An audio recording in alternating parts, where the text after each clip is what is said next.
इस वक्त जौनपुर से बड़ी खबर है। निवणिया थाना क्षेत्र के यूनियन बैंक वक्रांगी केंद्र संचालक से 9,27,000 रुपए की लूट के मामले में 3 आरोपी को पुलिस ने किया है गिरफ्तार। बता दें, जौनपुर जिले के निवणिया थाना क्षेत्र में हुई यूनियन बैंक वक्रांगी केंद्र संचालक से हुई 9,27,000 की लूट के मामले में पुलिस ने किया है बड़ा खुलासा।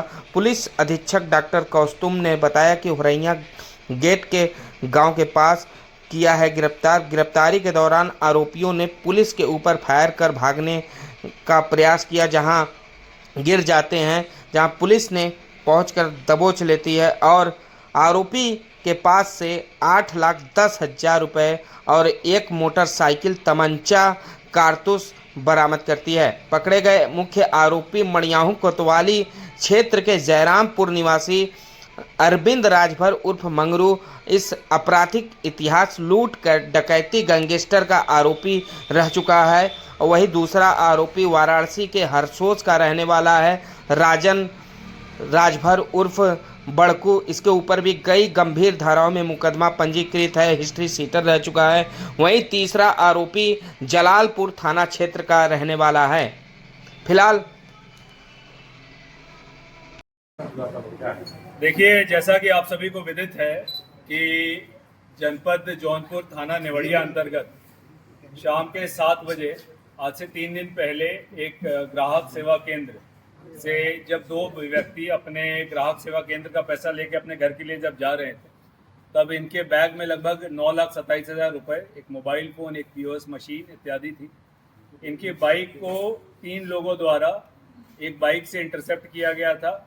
वहाँ पे फायरिंग की सूचना आई थी। उनके पास अवैध असले के दम पे उन्होंने इनके साथ लूट करी थी। इस सूचना पर तत्काल पुलिस की सभी टीमों को एक्टिव कराया गया था। पुलिस अधीक्षक ग्रामीण के नेतृत्व में तथा CO मड़ियाहू और CO सदर के नेतृत्व में 6 टीमों को लगाया गया था, जिसमें हमारी SOG की 3 टीमें, सर्विलांस की टीम थाने स्तर से और सर्कल स्तर से कुल 6 टीमें लगी थी। इन 6 टीमों द्वारा अथक परिश्रम करते हुए एक पूरी तरह से ब्लाइंड जो हमारी घटना थी, उसमें लगभग 550 से अधिक CCTV कैमरों का अवलोकन करते हुए अभियुक्तों को इसमें घेरा गया, आइडेंटिफाई किया गया और आज उनकी गिरफ्तारी हुई है। गिरफ्तारी के क्रम में पुलिस के द्वारा जब इसमें गिरफ्तारी किया जा रहा तो उन्होंने मुठभेड़ का प्रयास किया और गिरफ्तारी के दौरान इनको गिरकर चोट लगी है, जिसमें इनको फ्रैक्चर आया है, जिसका प्राथमिक इलाज कराते हुए अब इनको न्यायिक अभिरक्षा में भेजा जा रहा है। इनके पास से जो चीज़ें रिकवर हुई हैं उसमें 2 अवैध असला, एक मोटरसाइकिल नीली अपाचे RTR और अभी तक की प्रारंभिक पूछताछ में ये मोटरसाइकिल गोरखपुर से चोरी हुई बताई गई है इनके द्वारा। इसमें भी गहनता से जांच की जा रही है और चोरी के मुकदमे में भी इनको बुक किया जाएगा। इनके ये जो हमारे अभियुक्त इसमें गिरफ्तार हुए हैं उसमें मुख्य अभियुक्त हमारे अरविंद राजभर उर्फ मंगनू, जो मूल रूप से मड़ियाहू थाना क्षेत्र का रहने वाला है। इसके ऊपर पूर्व के 4 मुकदमे हैं, जिसमें डकैती और गैंगस्टर संबंधी मुकदमे भी पंजीकृत हुए हैं। राजन राजभर ये जनपद वाराणसी के थाना जनसा का HSV है। इसके ऊपर भी डकैती, आर्म्स एक्ट, गैंगस्टर इत्यादि के मुकदमे पूर्व के पंजीकृत हैं। और साथ में तीसरा अभियुक्त विकास राजभर, ये हमारे थाना जलालपुर जनपद जौनपुर का रहने वाला है। इसके आपराधिक इतिहास के बारे में भी जानकारी की जा रही है और इसमें टीम के अथक परिश्रम के कारण हमारे 9,27,000 रुपये में से और इसके पूर्व की हुई लूट में से कुल मिलाकर इसमें लगभग 8.5 लाख से ऊपर की रिकवरी की गई है।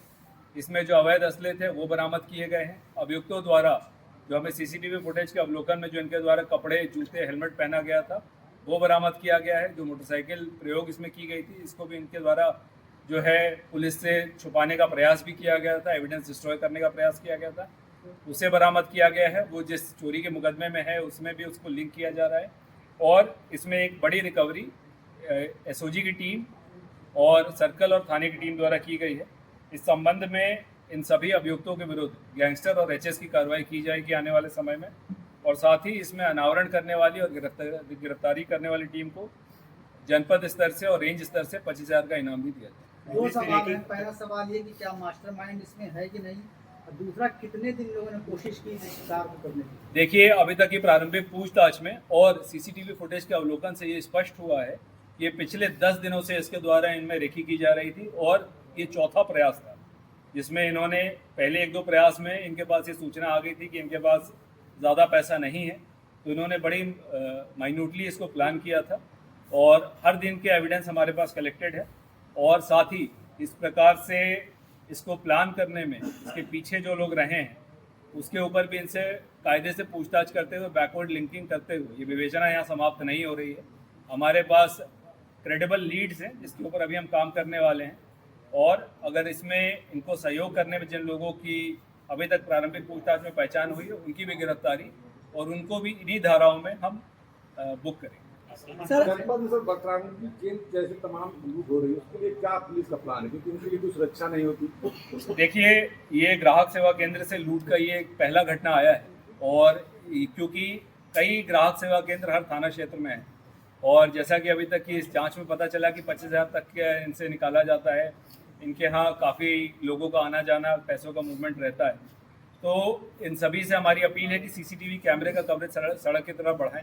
कल इसी क्रम में जनपद के सभी ग्राहक सेवा केंद्र और छोटे सराफा के दुकानों की बैठक थानेवार ली जा रही है, उनसे समन्वय स्थापित किया जा रहा है और टारगेट हार्डनिंग जो कंसेप्ट होता है उसके अंतर्गत वहाँ पे जैसा कि आप सभी को विदित है, हम लोगों ने 110 पुलिस बूथ का निर्माण किया है और सरकारी स्तर से भी हम लोगों ने लगभग 200 जगहों पर सीसीटीवी कैमरा कवरेज और बैरियर की व्यवस्था की है। आने वाले समय में माननीय जनप्रतिनिधियों के माध्यम से और हमारे व्यवसायी हैं उनके माध्यम से भी कैमरा कवरेज को बढ़ाते हुए, समन्वय बढ़ाते हुए, पुलिस की गश्त बढ़ाते हुए इस पे नियंत्रण लाए। सर, जो कैश का मूवमेंट होता है उसमें पुलिस का सहयोग लेकर के अगर वक्रांगी केंद्रों को लेकर के बात करी जाए तो पिछले जो भी घटनाएं हुई वक्रांगी केंद्र को लेकर के हुई है, तो उसको कैश मूवमेंट पे भी कुछ जो है अगर उनको सुरक्षा मुहैया करा जाए। देखिए, जहाँ कहीं भी कल इसीलिए बैठक ली जा रही है कि जहाँ कहीं भी अगर ज़्यादा कैश मूवमेंट है या कैश मूवमेंट किस समय करें, इस संबंध में हम उनको अवगत भी कराएंगे कि जिस समय भीड़ भाड़ है, रात के समय में कैश लेके मूव ना करें और जहाँ पे भी आप उस धन को रख रहे हैं, संचित कर रहे हैं, वो ऐसी जगह हो जहाँ पे आपका कोई वॉलंटियर या आप स्वयं हो। इन चीज़ों को देख के भी किया जाएगा और जहाँ कहीं भी इनके द्वारा इस प्रकार की मांग रखी जाएगी वहाँ पे 112 की गाड़ियों के माध्यम से और हमारे थाना की कोबरा के माध्यम से इनको स्कॉट करने की व्यवस्था, इनको सहयोग करने की व्यवस्था और जहाँ कहीं यथासंभव हो तो व्हाट्सएप के माध्यम से या लोकेशन शेयरिंग के माध्यम से भी एक समन्वय बनाया जाएगा। आप सभी को मैं अवगत भी कराना चाहूँगा, हमारे जनपद में 901 बीटों का निर्माण किया गया। हमारे 3700 राजस्व ग्राम, इनको 900 बीट में बांटते हुए 4 गाँव पे एक आरक्षी को उसका प्रभारी बनाया गया है और कहीं कहीं पे 2 आरक्षी भी लगे। उनके माध्यम से इन सभी का समन्वय स्थापित करते हुए एक समन्वय के साथ और सुरक्षा की बढ़ोतरी की जा सके, इसके लिए भी हम सब प्रयास करें। 4 जुलाई से पूरा बादशाहपुर की लूट में भी इनका नाम सामने आया, तो ये असले कहाँ से इनके पास आए? ये अभी तक जो असले आए हैं इसकी बैकवर्ड लिंकेजिंग में इनके द्वारा बताया गया है कि इनके किस साथी द्वारा इनको ये असला प्रोवाइड कराया गया, उस पर भी बैकवर्ड लिंकेजिंग चल रही है और अवैध असलों के विरुद्ध हमारी कार्रवाई लगातार जारी है और